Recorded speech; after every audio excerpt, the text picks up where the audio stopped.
Good afternoon, sports fans from all around the world, from Cape Cod to Cancun, from Vegas to the Vatican. I am your host, Jeff Dawson of East Coast Sports Investors, the Breakfast Bankroll.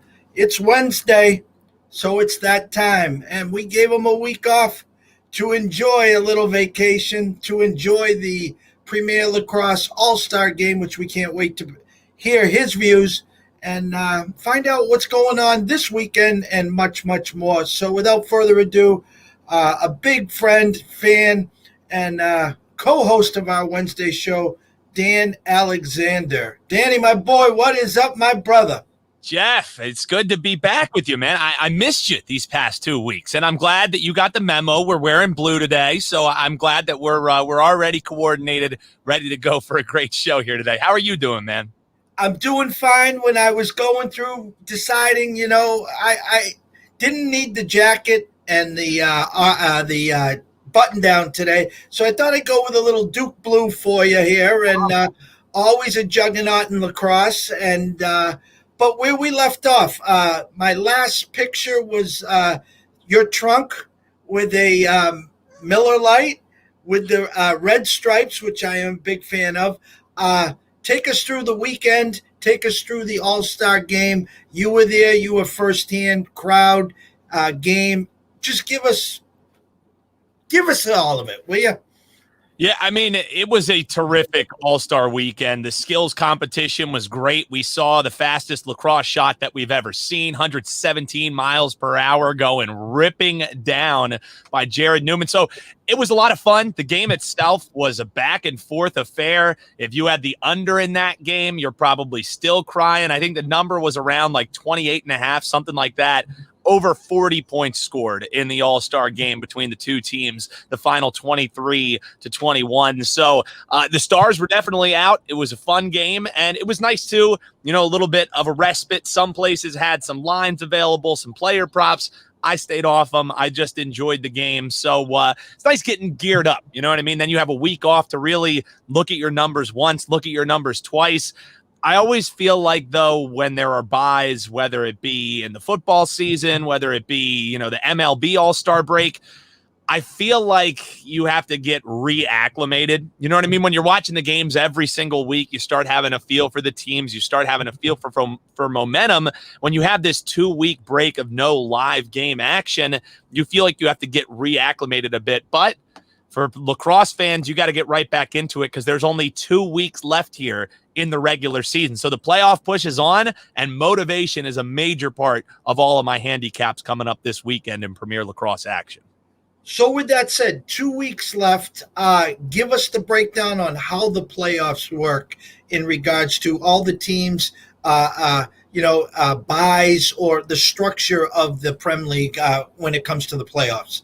So there's 8 teams in the league, and 7 of those teams are going to end up making the playoffs. One of those teams is going to have a first-round bye. They'll play the winner of the 4 and the 5 seeds. So really, it's a race to the finish here. And honestly, when the bracket came out, so to speak, the format of how they were going to do these playoffs, I wish that it was more, like 6 teams, and then 2 teams are the ones who miss out. However, if that was the case, you would maybe already have 1 or 2 teams eliminated at this point in the season. So the way that they've set it up, they've really allowed themselves to stretch down here. And hopefully as they keep adding teams, it'll make it feel a little bit more legitimate, a little bit more real. Because with only a handful of teams currently, I can see how maybe some folks could criticize and say, is this a real way to crown the best champion? I think the way that they have it set up is perfectly fine the way that they're doing it. So one person getting a bye, the rest of the teams are seeded, your 4-5 matchups, your 2-7 matchups,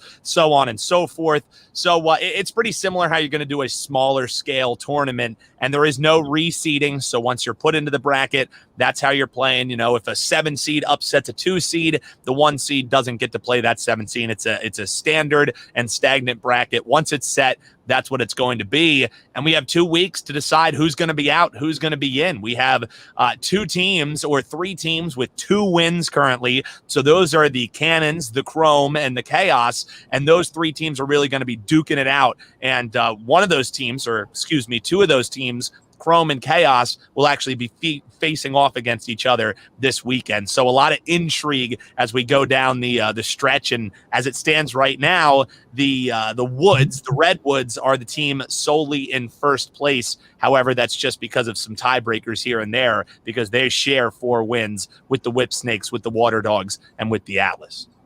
So once the brackets are set, like you said, it's one and done, correct? It's one and done. No 7-game series, nothing like that, which I think sets it up interesting, because if you saw how last year's playoffs worked out, it was funny. Chaos ended up making it to the championship game, and they got into the playoffs with only 3 wins under their belt. So really anything can happen in this sport, and that's what we kind of talked about. You know what I mean? When live betting opportunities are available, oh my goodness, we're going to be making some money hand over fist, because I've said before in a video that I did, for Wager Talk, wagertalk.com, I basically explained that, you turn on a hockey game and you see a team up 6 goals, you're going to turn it off. You're not going to watch that game. You turn on a lacrosse game where a team's down 6 goals, especially if it's the favorite before the game started, that could be your best bet all month of playing that team live on the money line or on the spread, whatever it be. So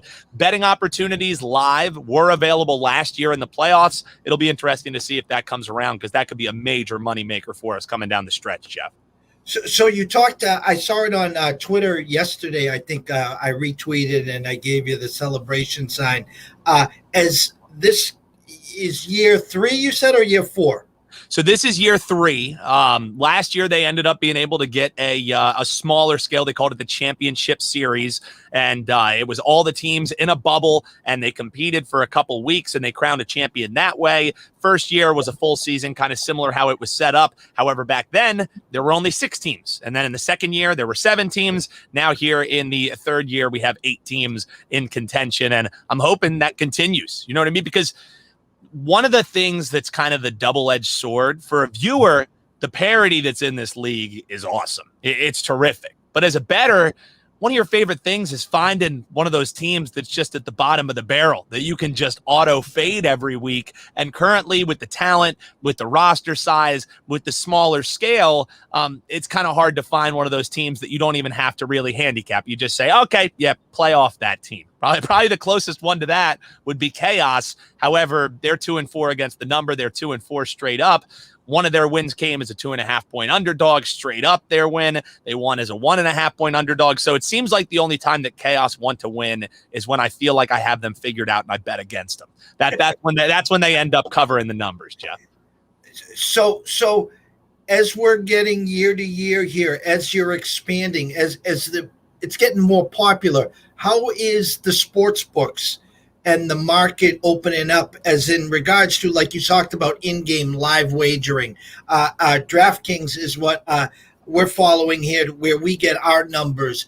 Can you tell us where it is now and where you're hoping it is maybe next year? Or is it just something that is going to take some time for them to develop more props, more in-games? Because the more action they get, the less worried they are. But if they don't get enough action to offset the books, they tend to get a little nervous, and then that's why you're not seeing as much.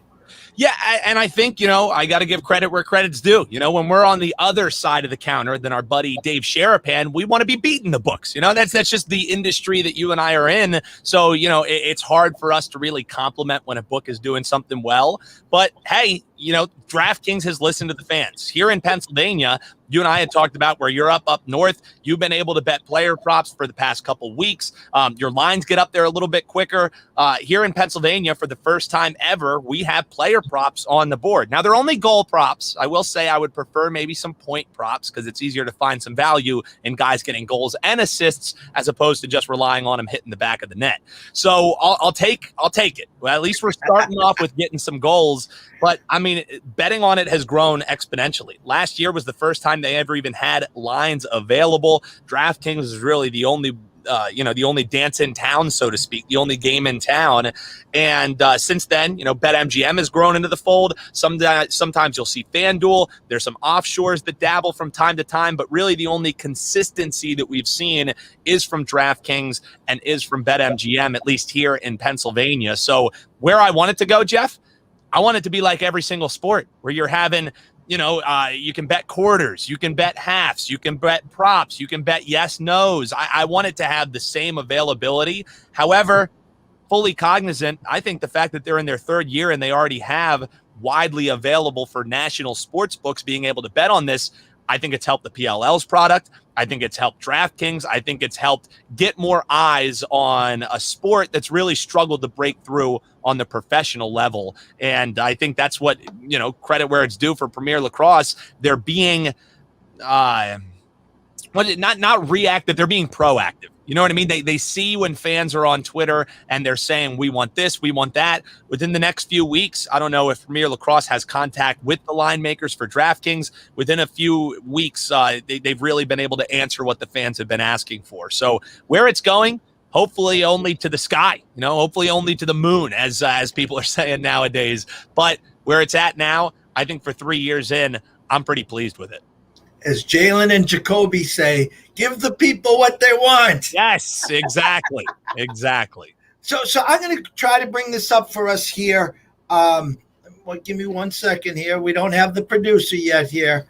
I'm going to switch sports here for you, and I'm going to say this in a nutshell, and maybe you have an answer, maybe you don't. We're going to bring up the current standings. And let's get it nice and big for everyone here. Let's see if we can get that a little bigger. So you said there's 2 weeks left. We got the wins, losses, goals for, goals against, the plus minuses.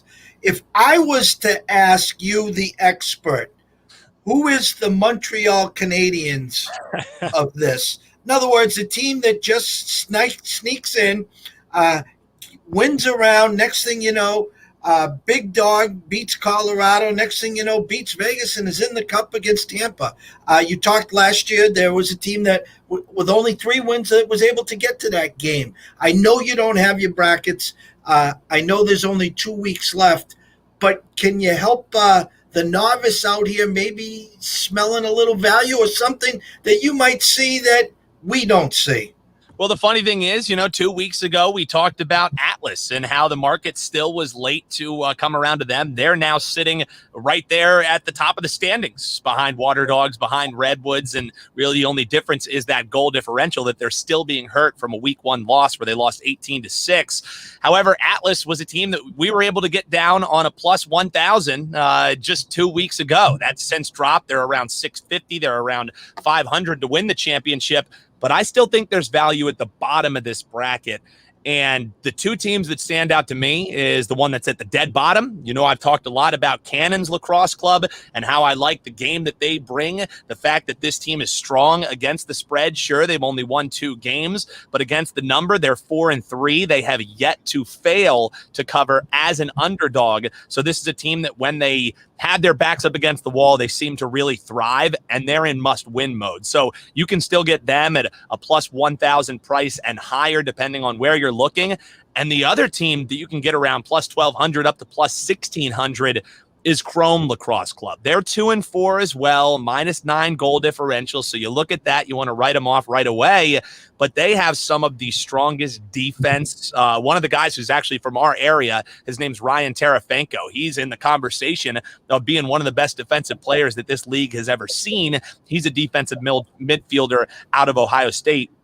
He's a rookie. So they have a lot of good stuff on the defensive side of the ball. But this week, a name that rocked the lacrosse world that you're going to be hearing a lot about is, remember this name, Jeff, Dylan Malloy. This is a guy who was an absolute stud in college. He won the Tewarton Trophy, which is basically the Heisman for lacrosse players. And then there was a little bit of controversy. I don't really delve into it too much. I'm just glad that he's in the league. Apparently, there was some issues that the MLL, which was a competing outdoor league before they were assimilated and brought into the PLL, that Dylan Malloy was going to play for the PLL. He kind of backed out. He ended up playing for the MLL, and then there was, some sour grapes. We don't know the whole story. I don't really care about the whole story because it's ended. He is now signed, and he's an extremely talented player. And the Chrome, I think you've seen this year that they haven't really been where they want to go quite yet, but with them being alive, with that added motivation, with some good leadership that they have, and now bringing in a high-level player who could start for any team in the league, for any team across the world when you're talking about lacrosse in Dylan Malloy, it'll be interesting to see in his first weekend with Chrome how he does, because Chrome actually has 2 games this weekend. As we've told the viewers before, every week there's 2 teams that have 2 games to ensure that everybody has at least 1 game. And Chrome this weekend, with the addition of Dylan Malloy, will be having 2 chances to get him out there and get him into this offense. So I think he could make an impact in game 1, but I'm definitely looking for Dylan Malloy to make more of an impact in game 2 of the weekend, and they'll be facing off against the Chaos, another 2-win team. So that you may look at those records and write off the game that's going to be on Sunday between Chrome and Chaos, but I think that could be one of the best games of the weekend in a slate that has plenty of them, Jeff. Well, you taught me one thing, and that was to look for the 2.5s. And unfortunately, I didn't see any 2.5s. Yeah, I don't think any of the matchups this week, Jeff, really warrant the 2.5. But just with what we've seen, 6-2 against the spreads, if you're playing 2.5-point dogs blindly, 5-3 straight up, if you're playing those dogs on the money line, I would be shocked if the rest of the season, with how competitive it's going to be coming down the stretch, if we see any more of those 2.5s, to be honest with you. Well, we got the slate right here for you. Let me see if I can move this up a little. Okay, so we'll get you to start here. You're the expert. You're the one giving us the winners, the suggestions. I can scroll it down further for the Cannons and Atlas if you need that one. Tell us what you see, what you first saw, maybe some movement already this week. This is from DraftKings, and maybe can lead us to the winner's circle, my friend. We haven't really seen much movement this week, actually. And I feel like because a lot of these numbers, especially, you see 2 totals at 24.5. That's what I kind of refer to as the throw it up and watch what happens line. When you're looking at those over-unders, seems like a lot of totals have finished around that 25, that 23, that kind of corridor right there. So whenever I see a 24.5, and these 1.5s, it's just the books throwing them up there and saying, you guys figure it out. We'll move them if we have to, but we haven't seen much movement. And I think part of that is because some of the juice on some of these plays. The one that stands out to me, a play that I absolutely love, is the Archers, plus 1.5.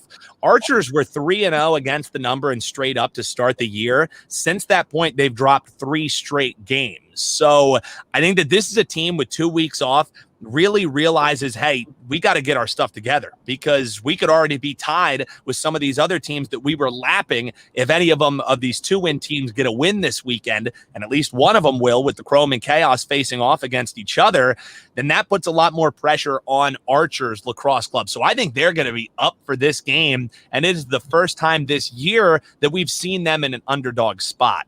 And everybody has their own way that they bet games, that they manage their bankroll. So for me, I'm a person who tries to stay away from laying a lot of juice, because that's just what works for my bankroll. I'm not as high volume. I'm more selective in my plays. When you are higher volume, you can get away with laying some more juice. So you look at that Archers plus 1.5 and you say, I really got to lay 170 to do it. And while that's something that typically wouldn't be in my portfolio, that's something that'll be on my card for my Wager Talk subscribers. Likely going to be a free play for me on Saturday, is this Archers, because I don't want to be giving out a play that you have to lay 170. But I think that's a play where I would be willing to pay the premium, because it's a bounce back spot for the Archers. Redwoods could be potentially having a flat spot coming out of a big win weekend for them as well. So I think that one's just shaping up nicely to be a game where the Archers, maybe even dabble a little bit on the money line at 110, but I always like getting that extra insurance. I could definitely see a 1-goal game either way.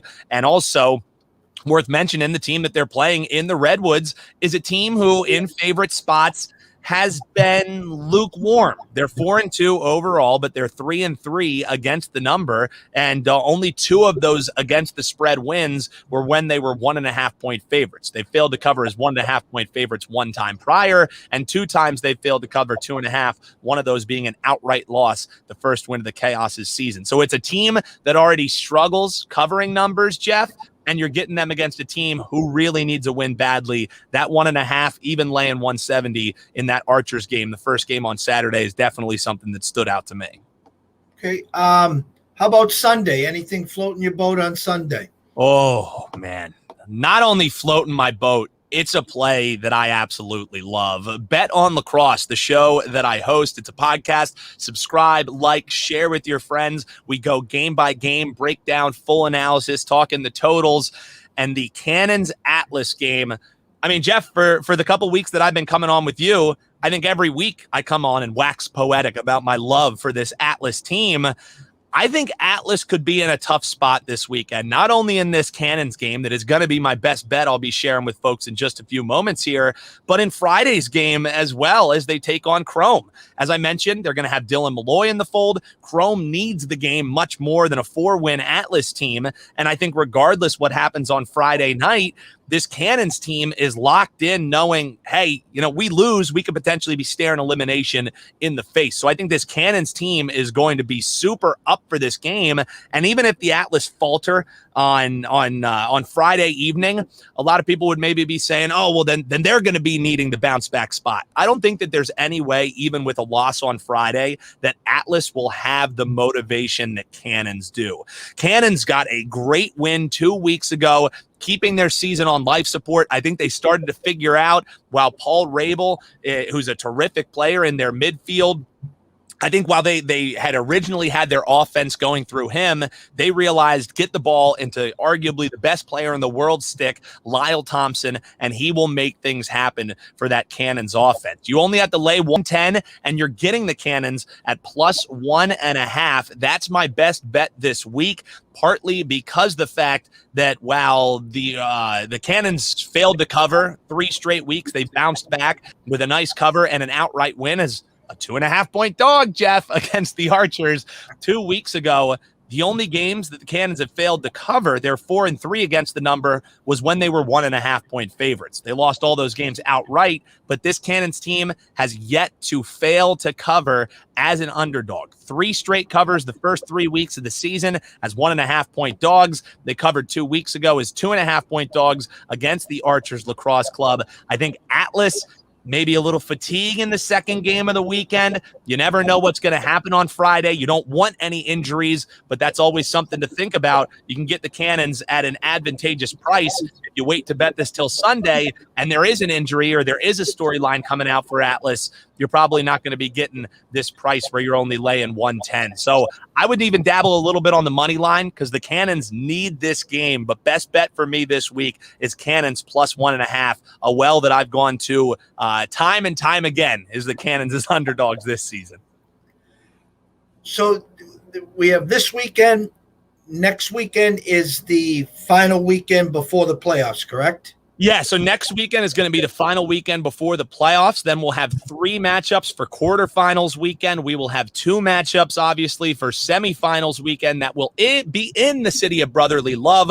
I'll be on the field with some of my guys. We're thinking of actually hosting a live show from there, a different kind of edition of Bet on Lacrosse. So that's going to be in Philadelphia. And then I will also be in the District is Champions, as my guy Hutton Jackson, the producer of our show, the host of Pro Lacrosse Talk, likes to call the District of Columbia. That's where the championship game will be on. That'll be on NBC. NBC Sports will be carrying all these other playoff games. So I think a lot of value still left to be had. And come playoffs, last year they allowed live betting opportunities. If they do that again this year, Jeff, you and I might have to hop on and just do a live show, letting people know, wow, the game's on. Let's attack some of this in-game action. Because if there is in-game betting, I always prefer doing that. You know what I mean? Like, get your handicap set up pre-flop, then see what happens. How did your handicap work out? Were you right about how the faceoffs were going to go? Were you right about how this goalie was going to be motivated? And then maybe start going with a more 2% play, a 3% play,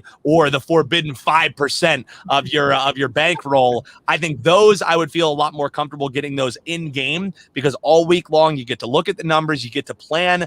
I love betting in game, whether it be baseball, whether it be football. I love betting in game. Basketball, I see no reason to ever bet basketball pre-flop. I love betting those games in game. So if we're allowed to do those opportunities, that's one of my favorite ways to bet, Jeff. And I think that's going to be a major moneymaker for us coming down the stretch if we are able to have some of those live opportunities in about 3 weeks' time when the quarterfinals roll around. I'm all in. I've been talking at length about, with the platform that we're using now, we're hitting the good sweet spots, the Twitters, which is a big sports bet, for most of us.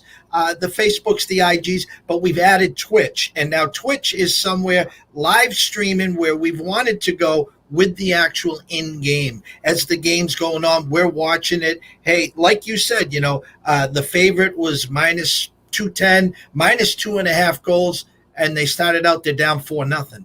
And to show the public exactly the thought process going in. Is it time? Dave does a great job, Dave Sharapan, on a lot of his shows where they're going live and they're talking about, all right, Dave, in the hockey games, it's 2-2 after 2, yet the under-over's, 6.5. What do you think, Dave? And Dave's great at that. So this would be an all-in, definitely, Dan.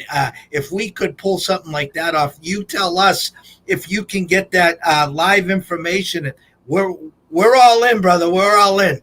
I know. I've swung you around. A lot of your money throughout the year is made on baseball, and a lot of time baseball fans and lacrosse fans are like oil and vinegar. We show everybody every week here, Jeff, we can coexist. We can help each other make some money. Who cares if we're betting on tiddlywinks? Let's all go. Let's beat up the bookies. Let's get some cash in our pocket. That's what it's all about, and we have a hell of a lot of fun along the way, Jeff.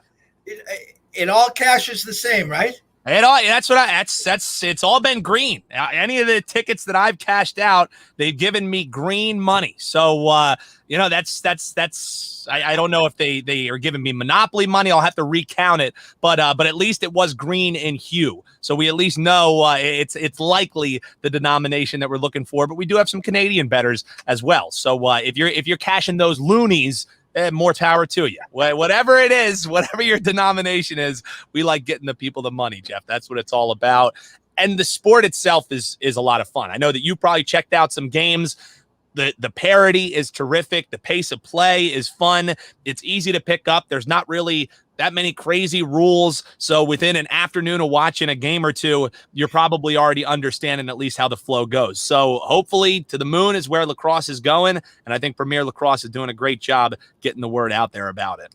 Yeah, and Gillette for a handful of years had the semis and the finals for the college ranks up there. So you take the daughters up there for an afternoon, my daughters at UConn, and we just go watch some great lacrosse. And now it's on TV. It's on Peacock, as you talk about, NBC. And it's only getting bigger. Again, it's just in the embryo stages. And that's why I am so super psyched to have you on as we trying to educate people and just try to get them on board.